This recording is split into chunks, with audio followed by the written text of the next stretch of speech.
You are listening to Right Off the Bus.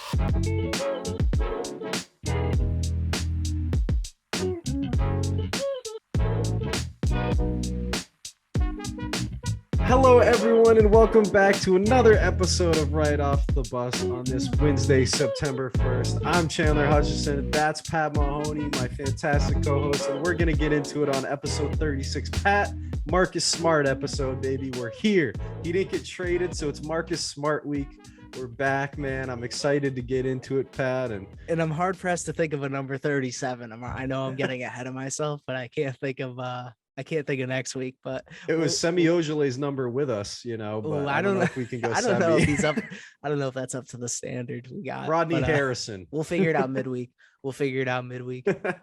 Whoa, yeah, we'll figure it out right before we record the next one, man. But we're excited to get into it, man. I mean, we have the celebrity boxing fights, we got UEFA Champions League draws and the transfer window winding down in European soccer, and of course we have the NFL offseason as always, along with some funny controversy to talk about. But to start, man, I'm a week and a half away from that triathlon, Pat, and I went to the Y. I did another 5 a.m. session, got up at 4:30 with Brett to go swim.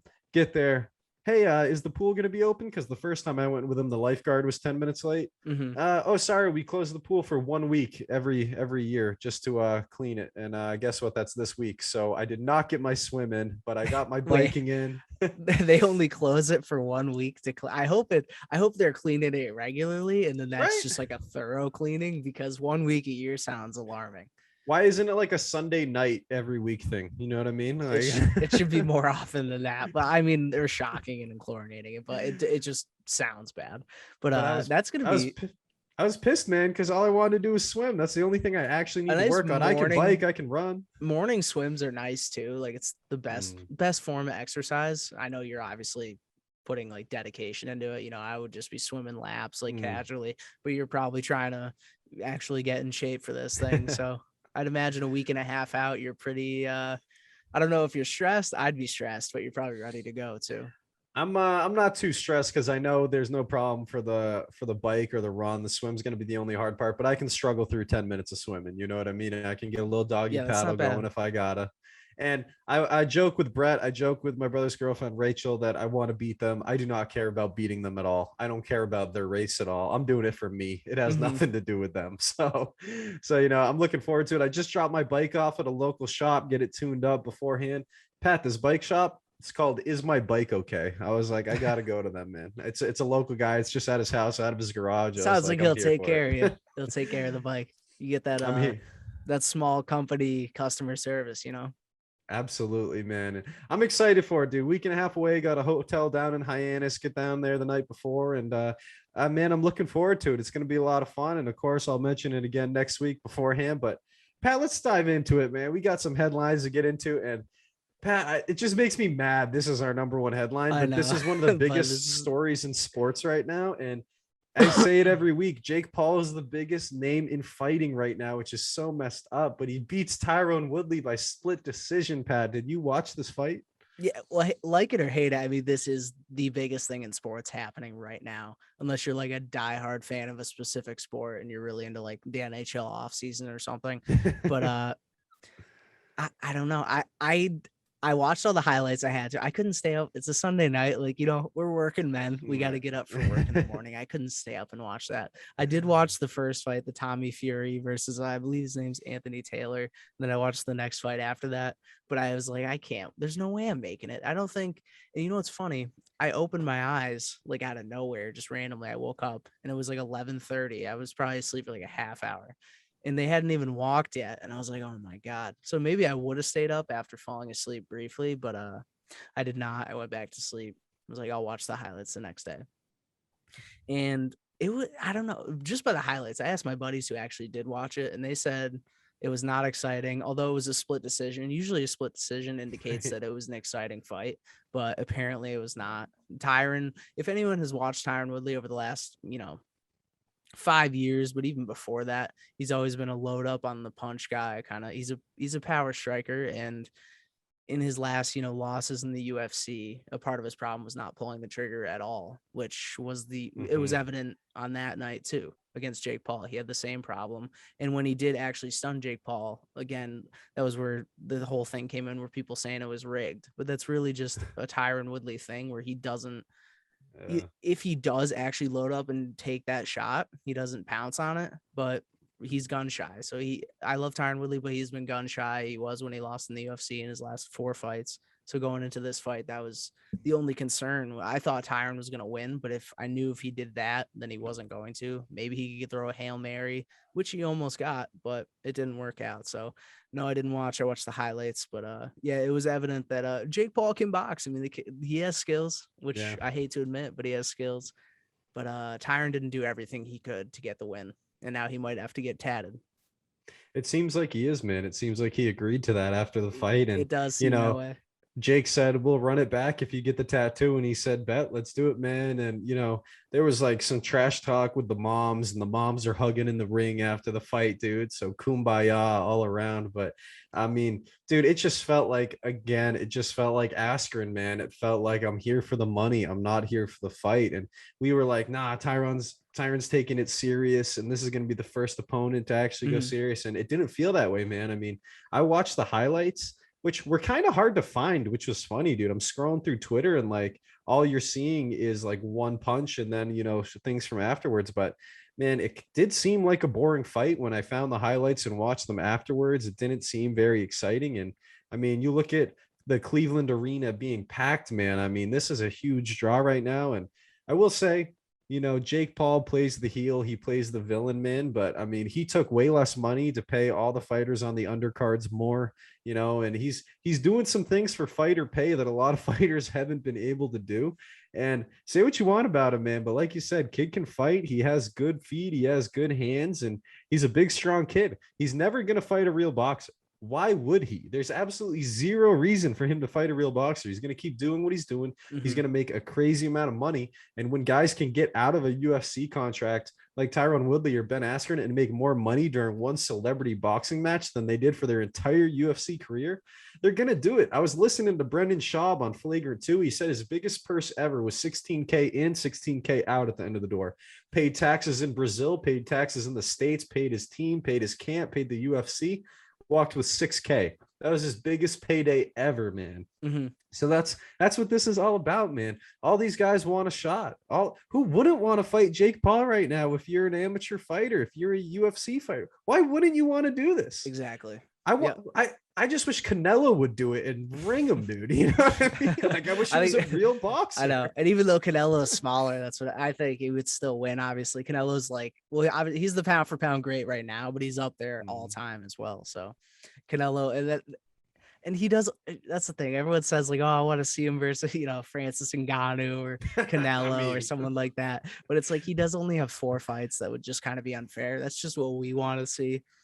In order to get our satisfaction, at least, most fans want to see that. So, but here we are leading the podcast, Pat. Here we are back again talking about the Paul brothers, man. They're dominating the sport. It's nuts. And it reminds me like Sean O'Malley, because he was saying that normally in the UFC, like you move up the rankings gradually, you take a harder opponent every fight. But O'Malley's saying, he's like, why does it matter? He's like, I'll fight whoever. Like he fought Chris Moutinho that in his UFC debut last time. And he says it doesn't matter because he can just pick and choose. He'll get paid the same. Doesn't matter if he fights, the number 5 guy in the world, or he fights a guy who he said a bum off the streets. It doesn't matter because he'll get paid the same. And pretty much it's the same for Jake Paul. I mean, it does matter a little bit more. There's got to be a little something there. So maybe he'll fight Tommy Fury next, the boxer / former Love Island star.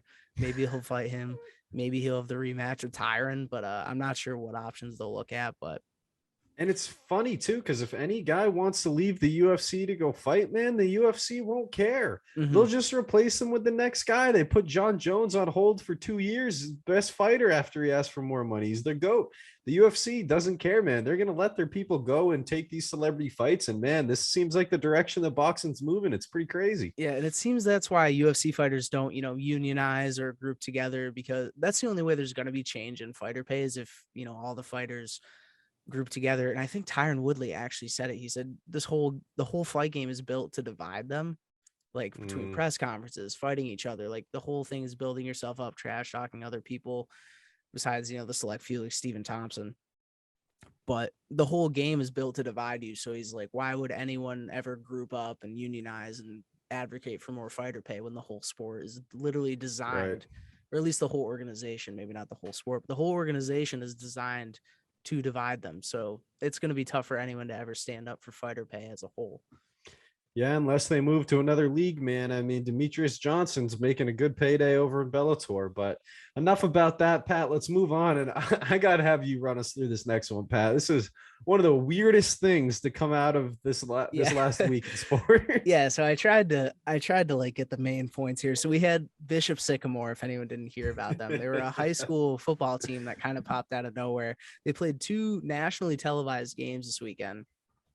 Friday or not this weekend, earlier in August, Friday and Sunday. And then on the Sunday, they played on ESPN. So they played against an Ohio-based school, or it was IMG Academy, I believe, from Bradenton, Florida, and Bishop Sycamore is from Ohio. So IMG Academy dominated them in a 58-0 win, even though the game allegedly featured 2 powerhouse high school programs. So that was what ESPN believed they were getting. Bishop Sycamore was a, highly touted 5-star recruit type of school.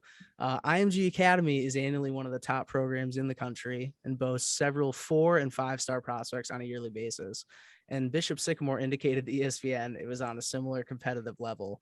But there's questions about the program's strength and legitimacy that arose shortly after that nationally televised trouncing 58-0. They didn't even score. So Bishop Sycamore it's described as an online charter school that students can attend. In addition, the school isn't listed in the Ohio High School Athletic Association's directory of schools, which leaves more question marks. Their nickname is the Centurions. The Centurions don't exactly have much of a background to look back on. According to the school's official website, there are 5 total blog posts regarding the football team. That's just dating to April 2021. And then there wasn't one after May 21st. And you would think, coming up to the preseason, the game on ESPN, there'd be some sort of coverage from the school. From a top program. From one of the top programs in the country. And in addition, if you click on their About Us and Staff section on their website, the sections are blank. And the schedule tab just says that the 2021 schedule is coming soon. So not only is there just a blank website, a team that's getting trounced 58-0, they had set up a GoFundMe page in their name. It was set up on August 21st. The description for the GoFundMe page said that Bishop Sycamore is a new football program getting established in Columbus and plays a national schedule, which is ranked 4th in the nation.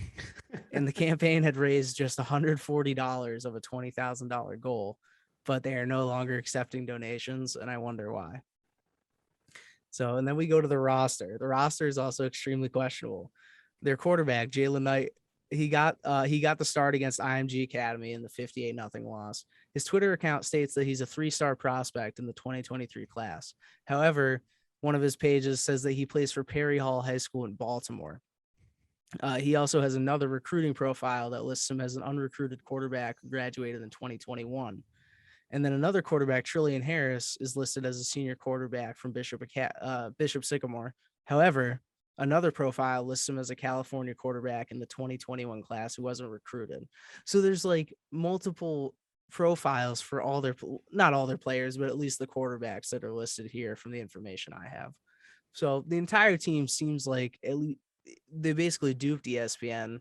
Oh yeah. As if they were this long tenured and highly acknowledged high school. And they really just, I don't know. It was just a random mishmash of guys they got national coverage, so it worked out for them, but I don't understand exactly what happened. And then there's a matter of the coach. The coach, whose team of random online post-grads lost 2 games in 48 hours that weekend, including the 58-0 trouncing on ESPN. The coach faces an active warrant out of Delaware, Ohio, and multiple civil lawsuits. And the bench warrant is for failure to appear in a domestic violence case that was eventually dropped to a criminal mischief charge. So even the coach the coach got fired, and he's now has a warrant out for his arrest. So the whole thing, I mean, it's a ridiculous story. It takes a lot. There's a lot of details in it. I tried to hit the main points, but basically, yeah, this group of this ragtag group in a fake high school ended up on ESPN, and I really don't know how. It is amazing that they duped everyone, man. And yeah, the coach said that they have like multiple D1 commits and like a bunch of D2 commits and like people playing at a high level. And dude, one thing I thought was so funny is I saw a clip from the ESPN announcer, and he was saying like this is like a safety concern. Like you were putting a team of nobodies that don't know how to play together, that are a bunch of like 2 and 3 star recruits. Maybe they're not even recruits. They haven't been ranked. And you're putting them against some of the top programs in the country and making them play 2 games in 48 hours, man. It's a legit safety hazard. And dude, this coach duped everybody, man. I don't know how this happened. Someone at ESPN's been fired, man. You don't know who it is. We'll never know, but someone's been fired, man. This coach is going to be fired, and man, this program is going to be dissolved within the week if it already hasn't, because this is one of like the weirdest things to happen in sports recently. This is nuts. It truly is surreal. The school just appeared out of nowhere and was on ESPN playing a team they had no business playing. It sounds like we could get this podcast on ESPN pretty easily, Pat. I don't know. It seems like there's a way. I was like, we could somehow, I don't know how we do it. Say we've been around forever, create some fake profiles, some fake websites. That would be nice. Man, totally nuts. One of the weirdest stories around, man. A couple other headlines to just run through real quick before we get into some football and eventually some soccer, Pat, or some football, then some football, whatever you want to say. Rondo, 1 year, $2.6 million deal with the Lakers after signing a 2-year, $15 million deal with the Clippers, getting traded to the Hawks, getting traded to the Grizzlies, getting cut. So get this. He made his $15 million in 1 year because he was bought out of his contract, and then he's going to play for a championship contender. What do you think about Rondo being back with the Lakers, man? He's pretty integral in that championship run that they had. I tell you what, no matter who Rondo plays for, I will always like him just for what he did for the Celtics, what he did for our organization and our championship run. So I love that he's here. He's getting a little bag, 2.6 million, nothing to hang your head about. That's for sure, especially at his age. I mean, he's been around the league for so long. And not only that, he's with the Lakers, who arguably have the best chance at a title this year. It's either we said Nets Lakers last year, but now, I mean, the Nets are still going to be as good as they were and hopefully healthy. So hopefully better. And then the Lakers obviously got Russell Westbrook, and they got some other vets. They got Carmelo. So I'm happy for Rondo. Definitely. It's the matchup we all want to see, man. And I don't know who posted it, but I saw a post saying that, in I think 2011, maybe it was 2012, Rondo, LeBron, Russell Westbrook, Marc Gasol, Dwight Howard, and maybe one other guy were all all-stars in the NBA.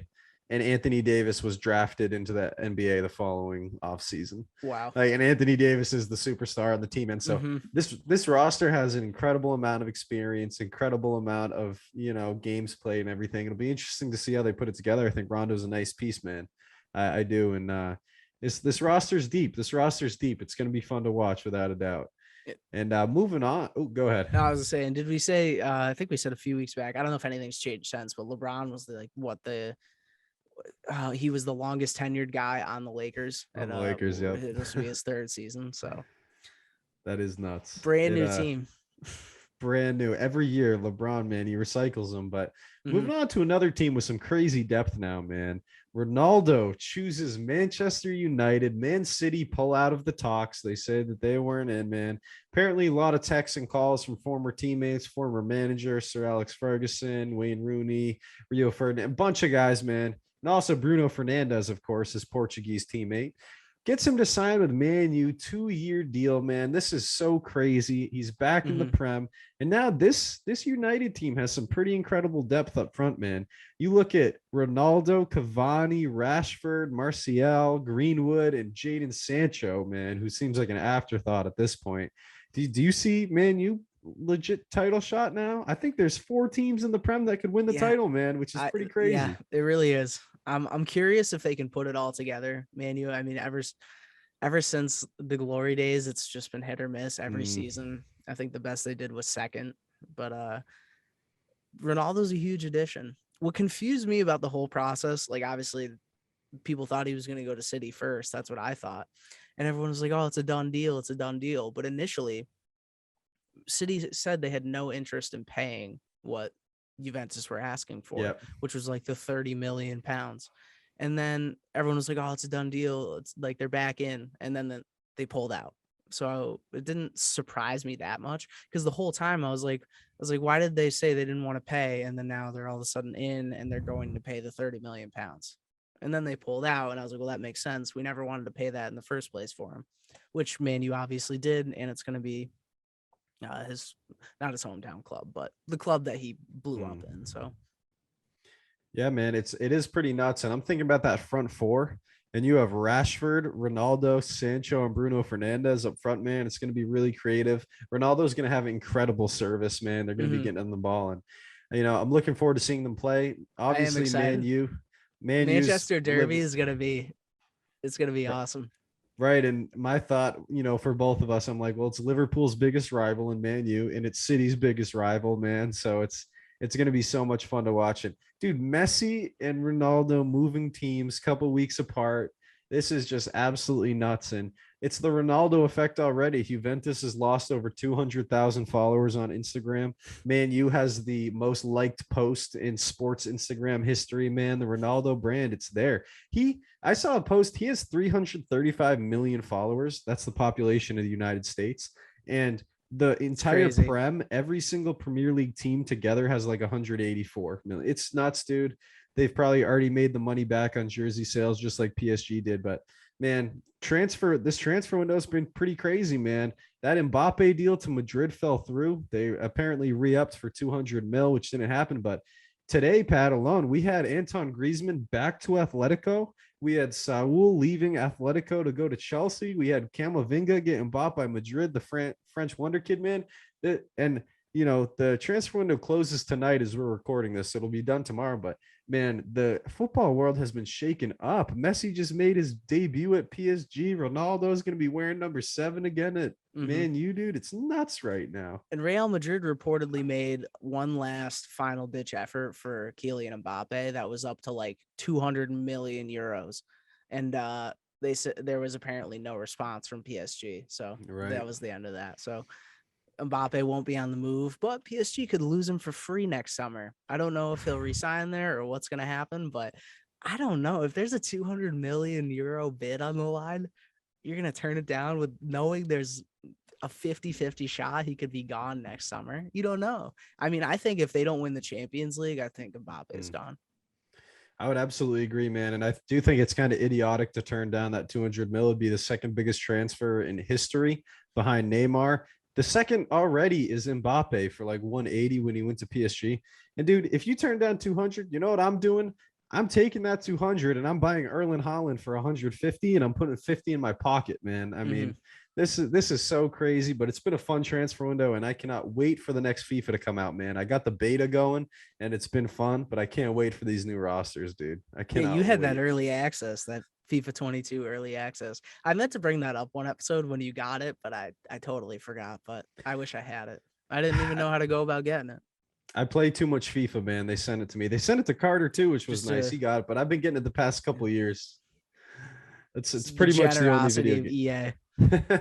Very generous. Now fix Madden, EA. Fix Madden. All right. Those user scores are tough. Moving on, man. One last headline. Jackie Mcmullen retiring from ESPN, man. I just wanted to shout out Jackie Mack.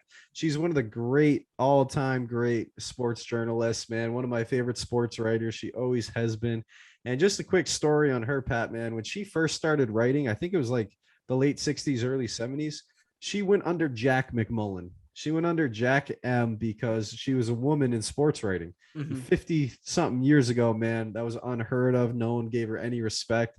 Jack Mcmullen became one of the biggest writers in the Boston area, man, and turned it into a wonderful career. So I just wanted to shout out Jackie Mack, man. She's a legend of the game. And when I wanted to be a sports journalist and I was so into writing and journalism like that, she was one of my people, man. So I just want to shout out Jackie Mack for a great career. And imagine that one day when they found out Jack was actually Jackie. They're like, Sexists were probably punching the drywall. They were like, "Oh my god!" They're like, "I can't believe it!" Like, because they'd been enjoying her content for years, and then all of a sudden, it's a woman, like, and she's outshining them. Like, she's doing way better quality writing all the time. So, I like to think that was funny.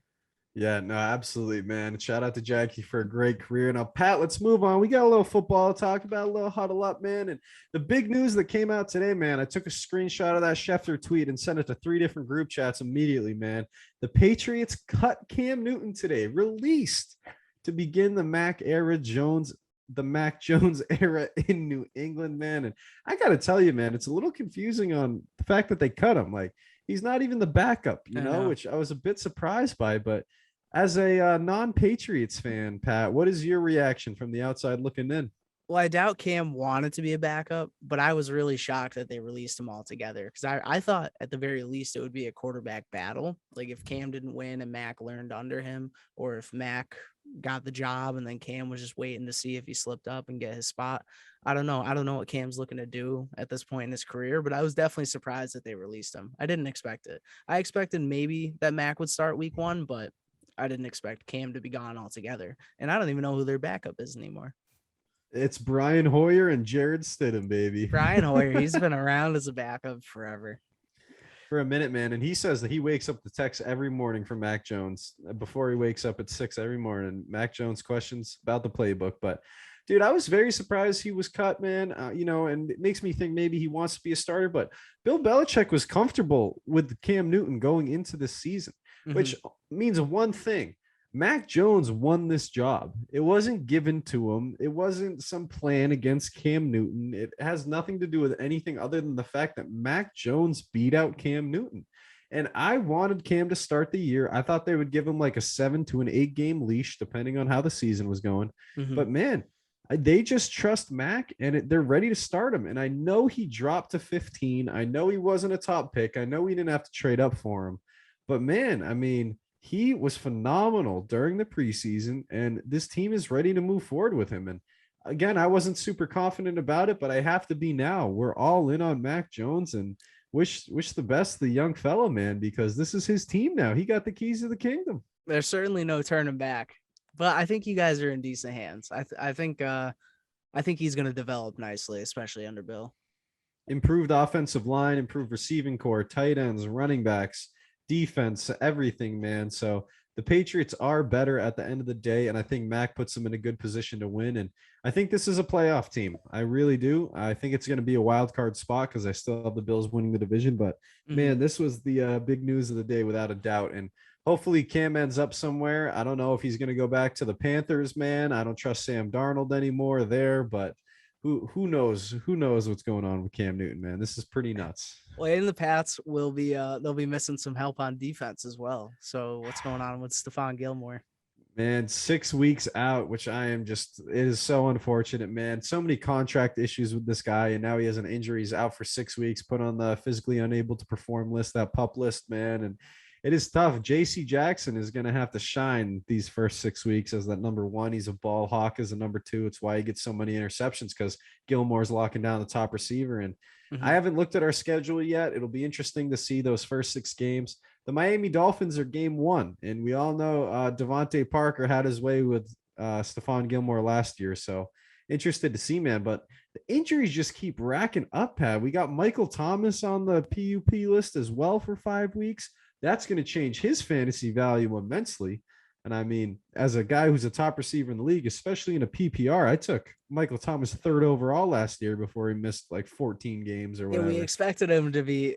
I did think you took him high, but I was like, there's so many people taking Michael Thomas that high. It's not, not a mistake by any means. It's just, that's how injuries work out. And especially in fantasy, like you never know. I mean, Saquon was out for the entire season too. It's like, that's just as worthless of a pick, if not more so, because he made it through like a quarter of one game. And Michael Thomas, man, he set the reception record in NFL history the season prior. And I'm thinking, PPR, I get an extra 140 points out of this guy. And Drew Brees last season too. You figure Drew's going to be hitting him all the time in the last dance. You figure he's going to be peppering Thomas. So I can't say I wouldn't have done the same. I can't say that for sure. Living in the past, hindsight's 2020, man. It's all good. And another injury to get into, man. The Ravens running back, Pat J.K. Dobbins out for the season. This was the worst ACL. one. This is the worst one just because it's for the entire season. It's terrible. I put this on the notes and you just wrote sick next to it. Nice. I was just cracking up. I was like, this is so bad. Yeah. I tell you what makes me happy though. I saw a highlight today and it said, it's funny, before I even knew Dobbins was hurt, it said it said Gus Edwards RB1 and he made a great play in a preseason game. Yeah. And I was like, damn, that's cool. And then I was like, oh wait, I saw that J.K. Dobbins was out for the season. I was like, shit. I was like, that sucks. Yeah. So not good for the Ravens. I mean, if you're in the AFC North, you love it besides the Ravens, but as a Ravens fan, not great.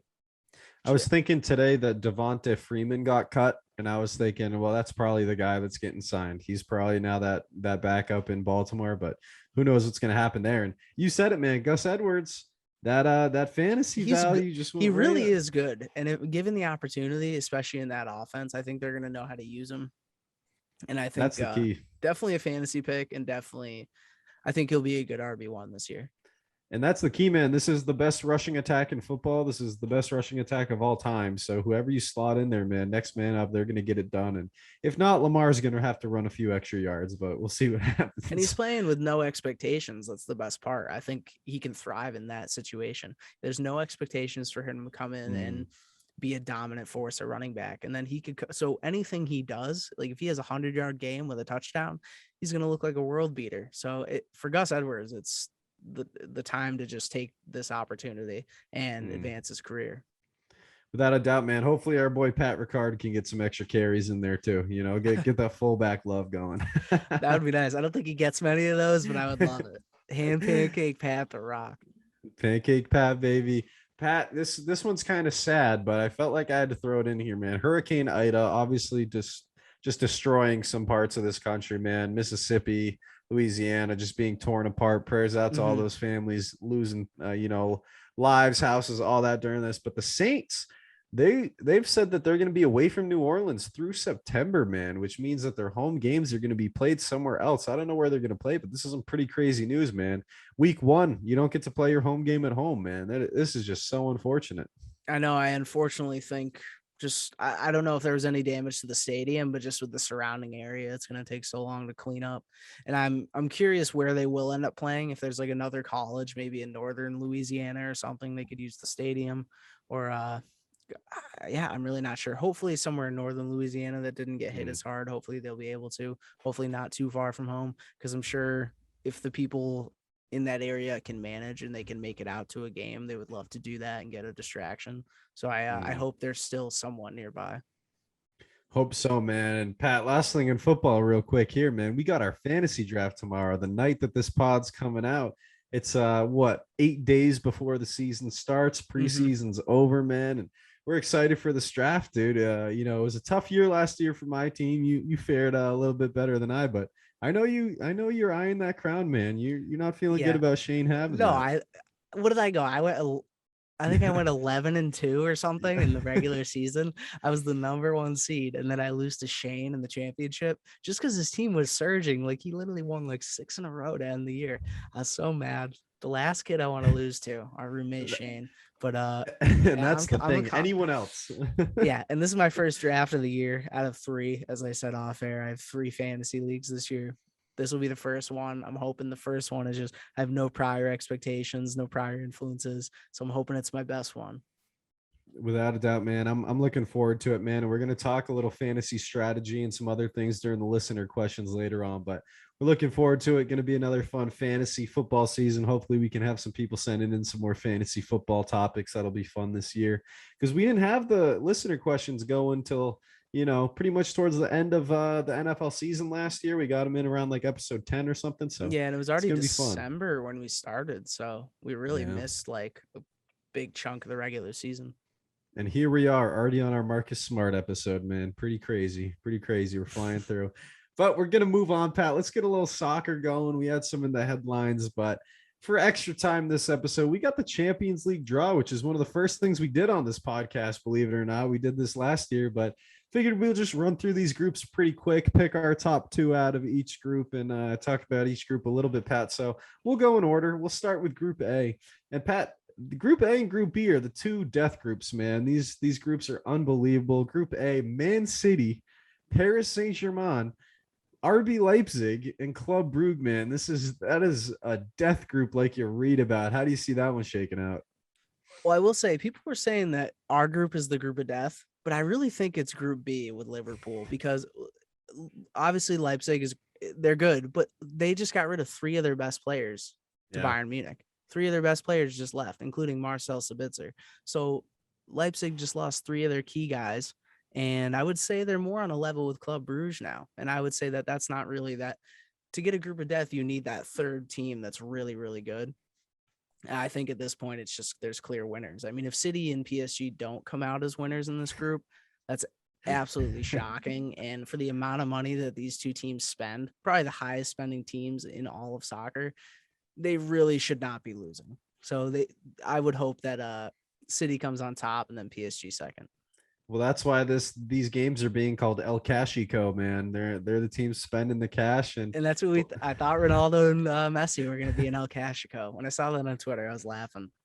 Ronaldo's running, man. He wants to play against Villarreal instead, man. But now, obviously, it's City and Paris Saint-Germain here, man. And if either of these teams don't finish in the top 2 and they get sent to the Europa League, man, they're done. I don't want to hear about it. It can't happen. So. But obviously we got City and Paris there, man. I think Leipzig's great. Like you said, they lost Diet Upamecano. They lost their manager, Jesse Marsch. They lost not Jesse Marsch, Nagelsmann, Julian Nagelsmann. Yes, yeah. And I mean, you lose Marcel Sabitzer. The team is in shambles. Bad. Bayern continues to poach, man. But I will say, I think that they are the death group just because they don't have the top, or Group B doesn't have the top team.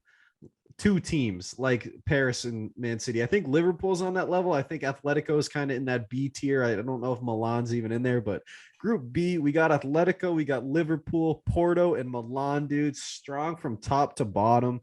And I'm still going to go with Liverpool and Atletico. Atletico is the team that knocked Liverpool out of the Champions League last year, so there's some bad blood there. But I feel pretty confident that Liverpool can get 4 wins and 2 draws or whatever the case is here. So I have them at the top of the pool.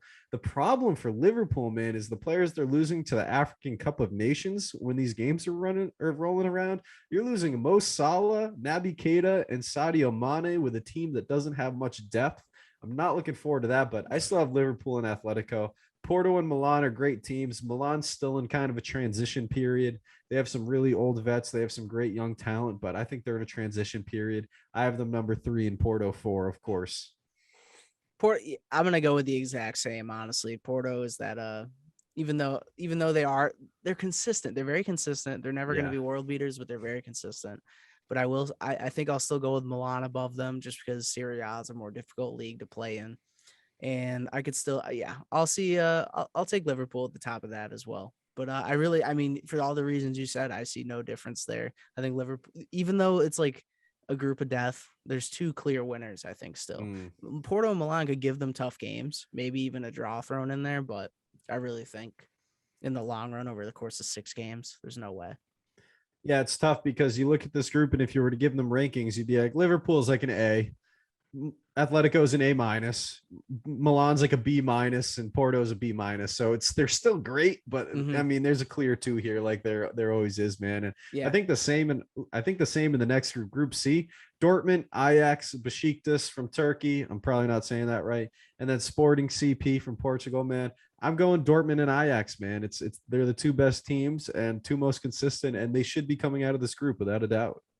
Yeah, not breaking the streak. I'm going to agree with you to a T. I will take Besiktas 3rd and then Sporting CP 4th. And I believe you did say that right. I think we are saying it right. I think we play enough FIFA where I've definitely heard it. I've definitely heard Martin Tyler say it infinite times. So I'll take your word for it as well.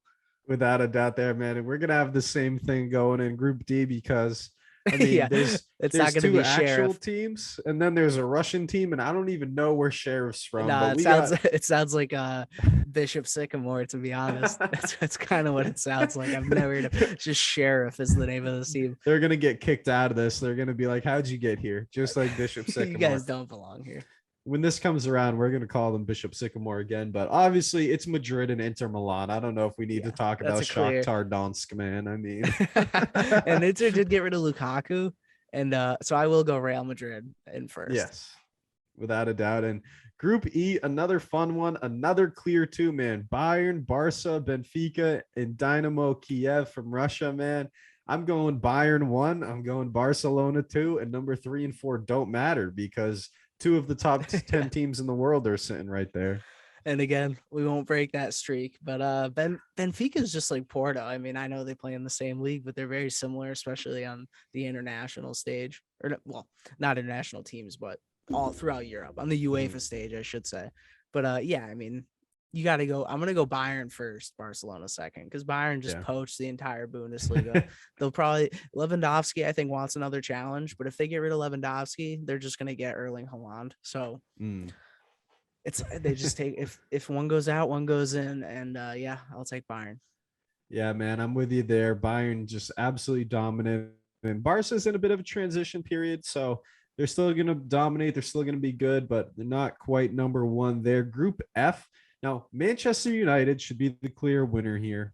And rather than pick Villarreal number 2, I'm going with Atalanta out of Serie A. I love this team. I love everything that they do. They will try to put 6 goals in every single game. They don't care, man. Get those attacking fullbacks up.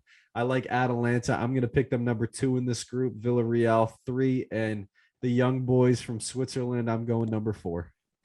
Not going with BSC young boys, but I don't trust the Swiss. No, they have a strange name as well. I don't get where young boys comes from, but I will go Man U in first, and I think I will go Atalanta second, because Atalanta have been streaking in Serie A over the last couple of years. They've been getting way better, and I never thought so. I remember playing against in like FIFA 12, playing against Atalanta, and they were a joke squad in Serie A. So they've come a long way, and I have faith in them. In Spain's just not as good as it used to be. I don't know. There's not as much talent there as there used to be, I think. So Serie A being a better league, I'll go Man U and then Atalanta. I agree. And man, Atalanta, I will say they're the Leicester City of Serie A. They came out of nowhere. They're developing phenomenal young talent. They haven't won a title, but man, for a team like this to be competing in Champions League like the last couple of years, very impressive. I love what they're doing. Group G, Pat, we got the winners of France, Lille. We got Sevilla, Salzburg, and Wolfsburg, probably the worst group out of all of these groups. It's probably the most balanced group, though, which I like. It might be the most competitive group, even though it might be, overall the lowest talent level. Right. I'm going to go with those top 2, though. I'm going to go with Lille, and I'm going to go with Sevilla. I love Salzburg, man, but teams from Austria, I'm sorry, they're just not doing it. And then Wolfsburg, as much as I want to root for my U.S. men's team center back, John Brooks, I can't do it. I think Sevilla is still stronger. I think Lille, after winning Ligue 1 and dominating France last year, I think that they're, ripe for continuing to win. So that's who I'm rocking with, Lille and Sevilla.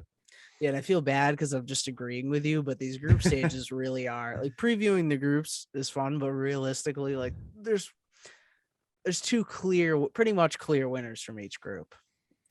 If not, that's maybe like for one of them. But got Lille and Sevilla, I'm probably going to go with 2. That's the thing. When there's an upset and then it's like, oh, we have to win this game in order to go through, that's when it starts getting interesting. But Pat, it's my fault for going first on all of them, man. I'm a bad moderator. I'll let you go first on this last one so that I can agree with you on it. Yeah, okay? Yeah. I was gonna say, I don't think we're straying too much. The last Group H, is Chelsea, Juventus, Zenit, and Malmo. So for my money, Chelsea are gonna be top 3 in the Premier League this year, if not Premier League winners. They're coming off. It's a title defense. I mean, they won the Champions League last year. They beat Man City, which sucked. But I will take Chelsea in their title defense run, winning this group. Juventus losing Ronaldo. They're in kind of their own transition stage a little bit. I'll go Juventus in second, Zenit in third, and Malmo in fourth, just how the group's set up right there. I'm rocking with the same exact order, man. Zenit, decent team in Russia. Malmo, the best team in Sweden, but that doesn't say much when it gets to the international stage. I haven't liked Zenit since they lost Hulk. When Hulk was there, literally a soccer player named Hulk, because nobody probably even knows who I'm talking about. I'm not talking about the Marvel character. And There's a guy, the Brazilian. the Brazilian player was named Hulk. I think he plays in China now, but that was the only reason I even knew who they were. Zenit St. Petersburg, baby. We're rooting for you. But Pat, that's enough soccer, man. Always fun talking Champions League, and we're gonna obviously keep you updated there when that rolls around later this year. Now to get into the listener questions before we round out this show, and we got a lot of listener questions. Some of them will be pretty quick here, but we're gonna start off with this first one from my brother Nick, the book thinker himself. What major sport will be the next to entertain celebrities in the way that boxing has? He's brought this up multiple times in the last few months, and I keep telling him, man, you know, it's not actual boxing. This isn't WBO. These aren't sanctioned fights, but this has brought more eyes to the sport and has been better for the sport than anyone what these Paul brothers have been doing. I don't know what sport could do this. I don't see you bringing in a TikTok or YouTube star and an MLB roster. NFL to run one route, basketball to sub in for 1 minute on a 10-day contract. I can't see a major sport doing this. My brother's saying, well, do you let Mark Wahlberg throw one pitch for the Boston Red Sox? You know, maybe. Do you let a player go cross sport? Do you let I can't even think of someone. Do you let Mac Jones play right field for an inning, you know, just for fun? I don't know, dude. I can't see any major sport doing what boxing has done. I can't. No, I really can't. And that would just be athlete crossover. And that's right. Like, that's been done, obviously. This would be celebrity. I mean, the only other sport that I can think of is the UFC when they brought in CM Punk and they brought in Brock Lesnar, who obviously became a champion, but bring in WWE guys into the UFC. And those are similar things though, at least, you know, wrestling is part of mixed martial arts. But other than that, I don't know. Maybe basketball. I mean, we've seen these guys in warm-ups. We've seen Drake at Kentucky taking shots in the big blue warm-ups. I don't know. Beyond that, maybe basketball. Baseball, I could see maybe in the future because they're losing fans with baseball. That's the big thing. I think is the thing. The only thing I can base this off is popularity, and with MLB losing fans, I could see someone stepping in for like an inning or something. Out of the major sports, I think baseball definitely makes the most sense. Likely. Not that it'll ever happen, but it could, I guess. Mm-hmm. Question from Joe Braverman, man. What does the future hold for Kevin Love? Kevin Love has 2 years, $60 million left on his contract with the Cavs. The Cavs have been trying to buy him out. He said, I'm not getting bought out. You're paying me my $60 million, man. I signed this contract. They just drafted Evan Mobley to essentially replace him, and then they go sign Lauri Markkanen for 4 years. Kevin Love doesn't have a spot on this roster anymore, doesn't want to get bought out. I think he's sitting on the bench until he accepts a buyout, man, whether it's the amount of money he's owed, whether it's a little bit less.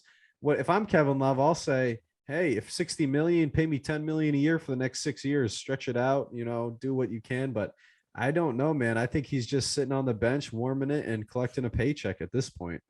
Honestly, I like that idea. I think it'd be smart for the Cavs to do something like that because paying this guy all this money is just hurting them. I mean, they can't go out and sign the guys they want to. And for a team like the Cavs, who are really not going to be good next year or probably the year after that, they need to start thinking about the future. And for something like that, I mean, if Kevin Love was willing to do it, that's honestly a good idea. If I was the GM, I'd come up with, or if I came up with that idea and I was the GM, I would definitely propose it to Kevin Love. We'll see what happens there, man. Sam Simeon, shout out Sam for putting in this question. Fantasy football strategy, man. How would you go about choosing every round for like the first 7? He said. Now, Pat, I'll just run through what I like to do in fantasy football as my strategy. We're not going to go round by round strategies here. What I like doing, man, is picking players you're confident in. I don't like picking players, and I don't pick players that I don't watch, that I don't know about, that I didn't see their highlights, that I haven't watched in college, man. If I've never watched, you know, Kendrick Bourne play, I'm not going to pick him, even though he's on the Patriots in the late rounds. And then one thing I will do, though, is if there's a guy sitting there that's ranked to number 31 and you're on pick 60, I will pick that guy. I will pick the guy that everyone's passing over because of whatever injury concern or whatever is going on, you know, random backup running back that's projected to have a good year. I'll pick that guy just to have him on my bench just in case. And I've had some phenomenal picks with that, like Mike Davis of the Carolina Panthers and some other players. But my advice would just be pick players you know and pick players you're confident in, because otherwise I don't trust them, man. It's hard putting out a guy that I've never watched play football. It's hard to put that on my team. I like that. I like your strategy. Everyone's got their own. My thing is definitely filling out my starting lineup. And in terms of doing that, that means I usually just personal preference. I take a running back as soon as I can because it's very difficult to get a good running back later in the draft and off waivers unless there's substantial injuries. But receiver is always something you can look to replace, whether it's through a flex or your 2 receiver spots, typically in just a normal format. Receivers are always guys you can find on the waivers. There's always going to be a guy who it's a bigger, there's more depth at the position. So, there's 3 receivers that are probably in line to be on a fantasy team that are on one singular NFL team. One of those guys gets hurt, all of a sudden there's a wide receiver too. So I would focus on receiver second to running back. Getting a good running back, especially for PPR, is so important because if you can have a running back who's also catching passes, that's how you get a lot of points. I also take a defense and a kicker higher than most people. I try to be first or second to a kicker and defense just to fill out my lineup, and because it pays off. I mean, you can stream defenses, but getting like a good one that you can rely on that is going to be a top 5 defense is important, and getting a kicker on a team that is going to be scoring a lot of points is also crucial. Right. Getting a good kicker, always having getting 8 to 13 points out of your kicker spot is huge. Absolutely massive, dude. Absolutely massive. And one last thing I will say is don't ever be worried about drafting too high. If you like a player and want him, take him, man, because he's not going to be there for your next pick. So if there's a player you're confident in, if you think that Kyle Pitts is going to be a top 5 tight end in the league this year, take him, man. Be confident in your picks and go about it. It's just fantasy football. That's the last thing I'll say there. And one from Brett, man. Theories on why Cam was released instead of staying as a backup. For me, it just means Cam didn't want to be a backup. I feel like this was a conversation. You tell me you really want Jared Stidham on the roster rather than Cam Newton. No, not for winning football games. But I think this was probably a man-to-man conversation between Bill Belichick and Cam Newton where Cam said, let me go somewhere else. Let me on the market, compete for a job. I don't know if it's going to be the Panthers. I don't know if the Texans are licking their lips happy that there's a quarterback available out there now. But I think that, it's a mutual respect from Cam Newton to Bill Belichick. That would be my best guess. Yeah, I don't think I have any input on it. I mean, the same reason as you. He didn't want to be a backup, and it's probably clear. And because, like you said, Bill liked him, but they're going to go with Mac Jones. He's the future of that team, at least for now, the direction they're going in. And for Cam, I mean, at this point in his career, he's not looking to back up somewhere. He's got maybe one more shot at it. He wants to take that chance and start somewhere. So if he can go fight for a job somewhere else where they didn't just draft a QB, he could go compete with Ryan Fitzpatrick on the Washington football team, Without a doubt, man. Without a doubt. Rachel Doyle, thoughts on Tom Brady's new NFT site Autograph? My only thought here is Tom Brady is a businessman. This dude's like Jay-Z. He's like Shaq. He's like any of the other ones. They're going to invest in everything. They're going to get their hands in as many different pockets as they possibly can. And they're going to make money one way or another. And Tom knows how to do that. That's my only thought here, man. I don't like NFTs. I don't get the hype. They're terrible for the environment, man. They take massive server farms to even run and put up. And I don't know. I'm not into NFTs, but this just seems like Brady's making more money, and that's never going to change. I feel like he kind of missed the boat. I feel like NFTs blew up and now they're kind of dying down and it's not really as big of a thing or in the news. So I feel like he almost missed the boat on it. He should have done it 3 months ago. Then he would have been prime time, but now it's whatever. Hey man, maybe Brady will bring him back. He's still going to make money off it. Don't get me wrong. He's definitely still going to make money. Yeah. He didn't miss the boat entirely, but he could have made way more money. Now, Pat, I don't have an answer to this next question, and I'm going to say this name wrong, but Jake Aronson. Jake, thank you for putting a question in, man. I appreciate it. Will Surla Home Legade follow up his season debut with another World Cup championship this season? Surla is a biathlete, man. I tried looking up a bunch of different stuff about biathlons and all this stuff. Dude won it. I couldn't find the distances. It's like a 20-kilometer race. But I'm just going to say yes. If my man won it on his debut, I'm rocking with him to win it again. I'm going to follow this athlete. I'm going to learn about them. And they're Norwegian. Those Norwegians are strong. They're tough. And they're out there running and biking in the cold. So I'm going to just rock with it and say that they're moving forward and winning again because I have no idea. And he has pictures of him with skis. Does he ski in races too? Or is they're all different? I don't know. I got nothing. This is Hey, not a more question power to that- my man. He could definitely repeat. I'm taking Yeah. Rodgers for repeat MVP, so why not? Back to back, baby. Joe Braverman, another question. Favorite, not best team of all time. Joe said that his was the 2010 Celtics with Shaquille O'Neal in that big four. For me, Pat, I think about the 2004 Red Sox. Yeah. Big Papi, Manny Ramirez, fantastic pitching staff. Love a bunch of guys on that team. I think about the 07-08 Celtics. Absolutely love everything about Perk, Rasheed Wallace coming to that team and changing the dynamic. But yeah, I'm gonna rock with one of those, man, because those are some of the most fun teams to watch. Yeah, I will say 07 Red Sox. I just love, I mean, and 04 really, but I loved just Papelbon. Papelbon was like one of my favorite players. Oh man. Yeah. So 07 Red Sox are mine. I'll say that. I will say North Carolina, Ty Lawson, Tyler Hansbrough, that squad, unbelievable. That was like my favorite. That was when I really got into North Carolina. I was like 5th, 6th grade. That was like my favorite team of all time. So I definitely have to put them in there as well. And I'm wearing my Duke hat right now, man. Yeah. I was gonna say as well, 2011 Duke team, or 2010, sorry, John Shire, Nolan Smith, Kyle Singler, Brian Zubek, national championships against Gordon Hayward and Butler with the half court shot at the end. Absolutely crazy game. That John Shire, Nolan Smith backcourt is one of my favorite all time, man. So definitely that 2010 Duke team as well. A lot of fun, man. All right, Carter Wood, what is more impressive, swimming up a waterfall or beating Shane in fantasy football, Pat? How mad does this question make you? Well, beating Shane is not impressive. It should just be a given. And I'm mad at myself that I didn't win last year. So defying gravity and swimming up a waterfall would definitely be much more impressive. I would much prefer to be the first person to ever swim up a waterfall than beat Shane in fantasy football. Yeah, so. I would love that recognition. Carter, I don't know how you came up with swimming up a waterfall, but I absolutely love it, man. Brett, another question.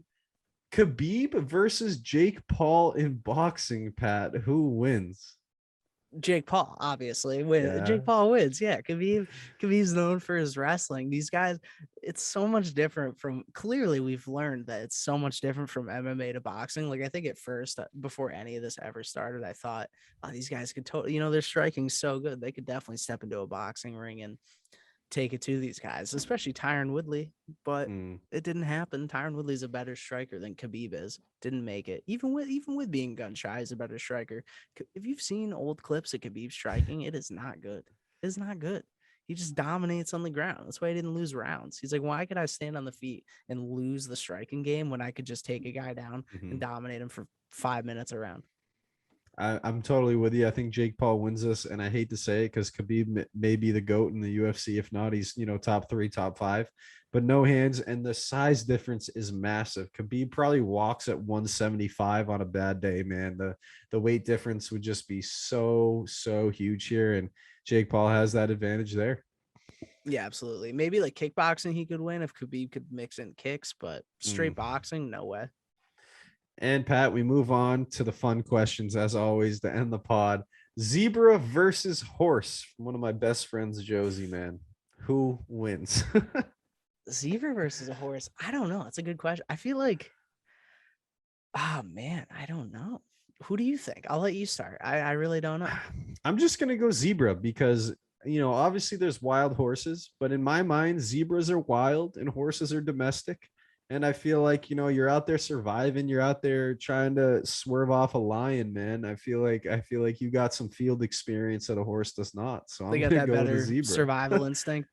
I think I'm going to take the horse just because if the horse could like turn around and land that backwards kick, then it's over for the zebra. And I really don't know enough about zebras. Like they could have the same capabilities with the back kick. I truly don't know. But I've seen enough videos of horses kicking people and they just like fly or they're just knocked out that I would take the horse. Did I send you that video on IG of the horse RKOing another horse? Yes, you did. Yeah. Okay, Slamming dude. it. Yeah. Yeah, So, that was pretty nuts. So I might have to go horse. To the horse. Yeah. You know what? I wonder if they do anything with their neck. Cause I know giraffes will fight with their neck and they like nail each other with their necks. I wonder if horses would do the same thing. Man, I would not want to get in the way they of got any some of long them. necks. Yeah, man. Karina, Thank you, Karina, for submitting another question. Komodo Dragon versus Jaguar, Pat. Now, Komodo Dragons are my number one favorite animal, Pat. Yeah.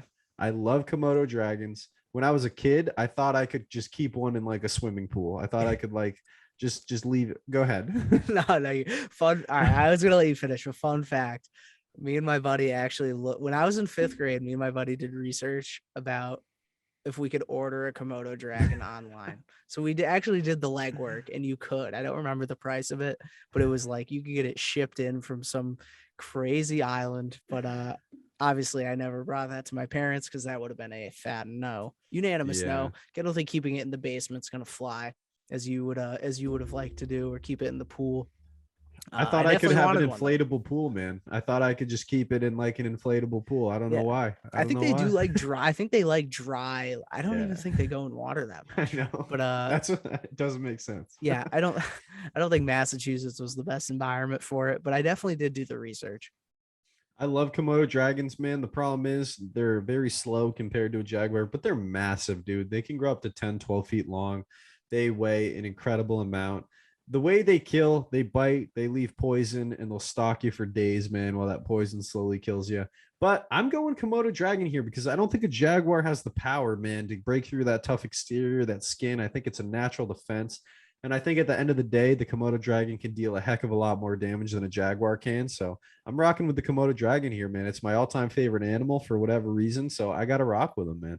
With the facts you just laid down with the venom, that it could pretty much kill it just slowly, the thing's at least going to get a tie, right? Because even if it lands one bite, like it could poison it and kill it, even if it's days later. So suicide kill. Yeah, at the very least, it's getting a tie. So I think in that case, I'll take the Komodo Dragon too. I like it, man. I like it. Brett, last question here. I thought this would be a fun one to round out with.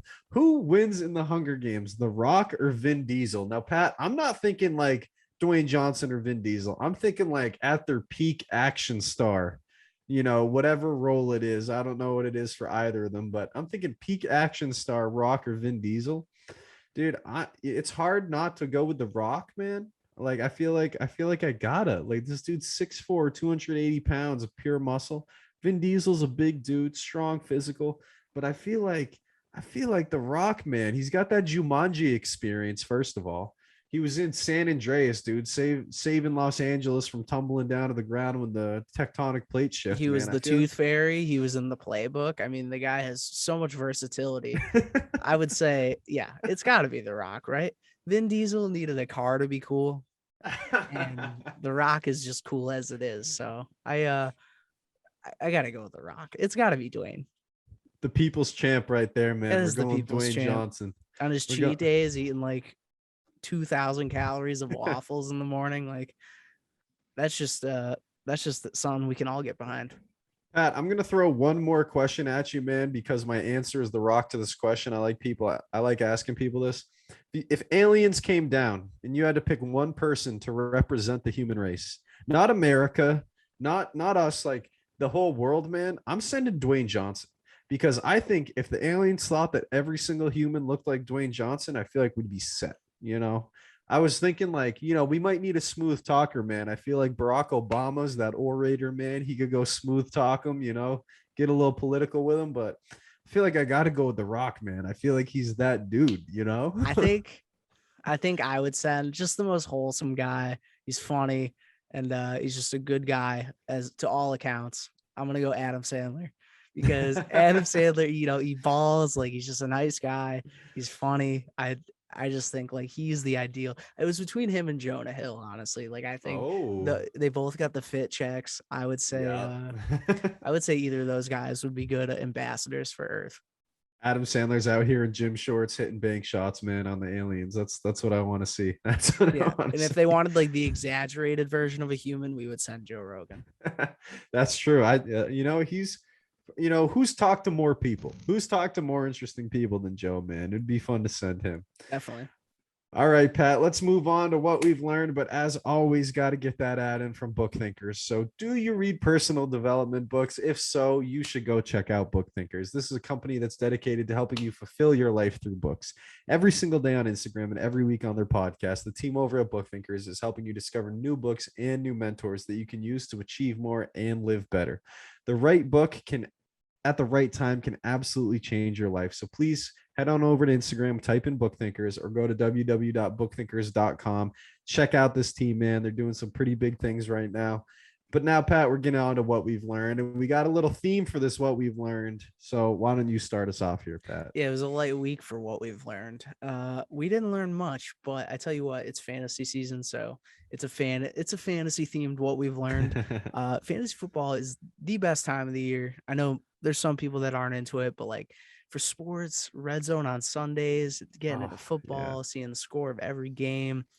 It's just awesome. Like I have Sundays are just occupied again. I love watching football. Fantasy is so fun to get organized in. I will say it's also overwhelming though, especially this season, because I have 3 fantasy leagues, 2 of which I run, as you know, one that we're in. I have another one with my friends, and then I have another one at work now too. So I got 3 fantasy leagues. Like it's a lot going on, and I can tell you, the girlfriend, she's like, you pay too much attention to that every year. Well, it's getting worse because I got a 3rd league, and they all involve money, so I'm trying to win. I tell her, I'm like, hey, if I win, like that benefits you too, because we'll go out to dinner or something. So you got to be rooting for me at the very least.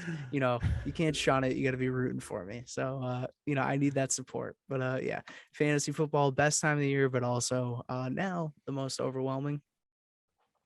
Man, and from what I've learned, man, I got 2 now, Pat, because I thought of one while we were doing the episode. But my first one is fantasy football, and man, injuries are back in the NFL already because of the preseason. And it sounds so shallow to say because these are grown men whose lives are being changed for 6-10 months at a time with a horrible, devastating injury that could affect their entire career. You know what else it affects? My fantasy football, man. Yeah. I'm glad we haven't done the draft yet because people are already dropping like flies, and nothing is more frustrating in fantasy football than the injuries, man. And that's what I was thinking about, man. Like, yeah, fantasy's back, but injuries are also back, which I am not looking forward to at all, man. Yeah, that's why I try to push the draft back like as far as I can, because I know if you do it during preseason, you do it during the month of August, forget it. Because every single season there's injuries and someone's gonna get screwed. We drafted last year with my other buddies league, and he drafted Andrew Luck, or not. This was a few years ago. It was the year Andrew Luck retired. He drafted Andrew Luck, and then halfway through our draft, we get an alert that Andrew Luck retired. So it's like, even then we drafted too early, and that was pretty close to the start of the season. So it's unbelievable. It is, man. It really is. And I will say one more thing, Pat. The other thing I learned is that the Baltimore Ravens, your Ravens, have one of the most useless records in sports history. 20 straight preseason wins for the Baltimore Ravens.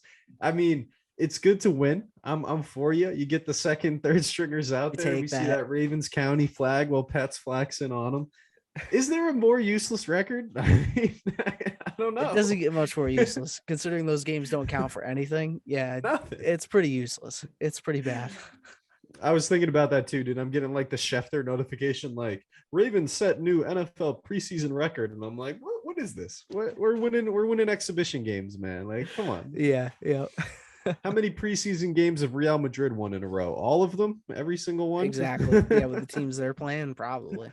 Preseason, it's tough.